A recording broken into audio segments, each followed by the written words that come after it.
My dear Gautham media செல்லக்குட்டீஸ் எல்லாத்துக்குமே ஒரு ஸ்பெஷலான வெல்கம்ப்பா. நான் தான் கௌதம் பேசிகிட்டு இருக்கேன். சப்ளிமெண்ட்ரி எக்ஸாம் 10th வந்து 12th பேப்பர் எப்படி போகும், ரிசல்ட் எப்போ வெளியாக போகுதுன்னு சொல்லி எல்லாருமே ஆர்வமாக காத்துட்ருப்பீங்கன்னு நினைக்கிறேன். எனக்கு புரியுது. அதுக்கான அப்டேட்ஸ் இந்த வீடியோவில் பார்த்தலாம்ப்பா. ஸோ வீடியோ ஸ்கிப் பண்ணால் ஃபுல்லாக பாருங்கள். அண்ட் சேனலை சப்ஸ்கிரைப் பண்ணாங்க தயவு செஞ்சு சப்ஸ்கிரைப் பண்ணிட்டு வாட்ஸ்அப் சேனலையும் ஜாயின் பண்ணிக்கோங்க. ஓகேப்பா, இப்போதைக்கு நமக்கு கிடைக்கப்பட்ட அப்டேட் படி பார்த்தீங்கன்னா, உங்களுக்கு எப்பயுமே ரிசல்ட் பார்த்தீங்கன்னா உங்களுக்கு ஜூலை 31 அந்த மாதிரி டைமில் ரிசல்ட் வெளியாக அதிகபட்ச வாய்ப்புகள் இருக்குது. அது இருக்கட்டும் ப்ரோ.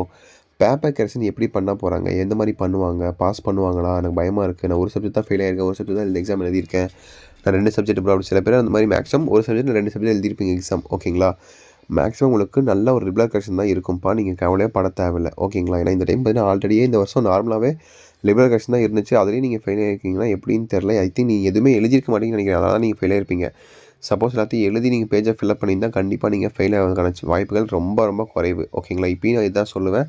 சப்ளிமெண்ட் எக்ஸாம்ஸ்லையும் எல்லாம் நீங்கள் பேப்பரை ஃபில்அப் பண்ணிட்டு வந்துருந்தீங்கன்னா கண்டிப்பாக நீங்கள் பாஸ் பண்ணிடலாம். ஓகேங்களா, 1 மார்க்கு ஒரு அவுட் ஆஃப் 10-15 கொடுத்துருப்பாங்க இல்லையா, அதில் நீங்கள் 90% நீங்கள் ஸ்கோர் பண்ணிட்டா கூட நீங்கள் ஈஸியாக நீங்கள் பாஸ் ஆகிடலாம். அவங்களும் பாஸ் பண்ண தான் மேக்ஸிமம் ட்ரை பண்ணுவாங்க. அவங்கள ஃபெயில் பண்ண அவங்க ட்ரை பண்ணவே மாட்டாங்க. அதை வச்சு நீங்கள் புரிஞ்சுக்கணும். நிறைய பேர் நினைக்கிறீங்க ஸோ ஓகே ஸ்ட்ரிக்ட் கரெக்ஷன் இருக்கும் போல், நம்ம கரெக்டாக தான் பாஸ் ஆக முடியும் அப்படின்லாம் இல்லை. அந்த ஆன்சருக்கு கொஸ்டினுக்கு ரிலேட்டடாக ஆன்சர் இருந்தால் போதும் உங்களுக்கு மார்க் கொடுத்துருவாங்க. சப்ளிமெண்ட் எக்ஸாம்ஸ்லாம் பொறுத்த வரைக்கும் எப்படியாவது பாஸ் பண்ண தான் அவங்க பார்ப்பாங்க. ஏன்னா ஜஸ்ட் ஒரு ஸ்கூல் எக்ஸாம் தான். இதையே நீங்கள் பாஸ் பண்ணினா என்ன பண்ணுறது? அவங்களும் முடிஞ்ச அளவுக்கு போராடுவாங்க அவங்கள பாஸ் பண்ண வைக்கிறதுக்கு. முடியாத பட்சத்தில் தான் உங்களுக்கு ஃபெயில் வரும். ஓகேவா, ஸோ பார்த்துக்கலாம், கவலைப்படாதீங்க. ரிசல்ட் டேட்டை பொறுத்த வரைக்கும் உங்களுக்கு ஜூலைக்கு லாஸ்ட் வீக்கில் தான் உங்களுக்கு ரிசல்ட் வர அதிகபட்ச வாய்ப்புகள் இருக்குது. ஏன்னா கடந்த 2 வருஷமாக அப்படி தான் வந்துட்டுருக்கு.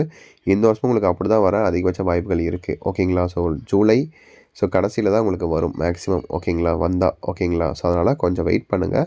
கண்டிப்பாக உங்களுக்கு அப்டேட்ஸ் வர நான் உங்களுக்கு அப்டேட் பண்ணிக்கிட்டே இருக்கேன். ஓகேங்களா, சப்ளிமெண்ட் எக்ஸாம் பற்றி. ஓகேங்களா, ஸோ ஓகே தட்ஸ் இட் நினைக்கிறேன். உங்களுக்கு வேறு ஏதாவது சந்தேகங்கள் இருந்தால் சப்ளிமெண்ட் எக்ஸாம்ஸ் பற்றி கண்டிப்பாக உங்களுக்கு அடுத்த வீடியோ அப்லோட் பண்ணுறேன். தொடர்ந்து நீங்கள் கேளுங்க கமெண்ட் பாக்ஸில். அதே மாதிரி சேனலை சப்ஸ்கிரைப் பண்ணி வச்சுக்கோங்க.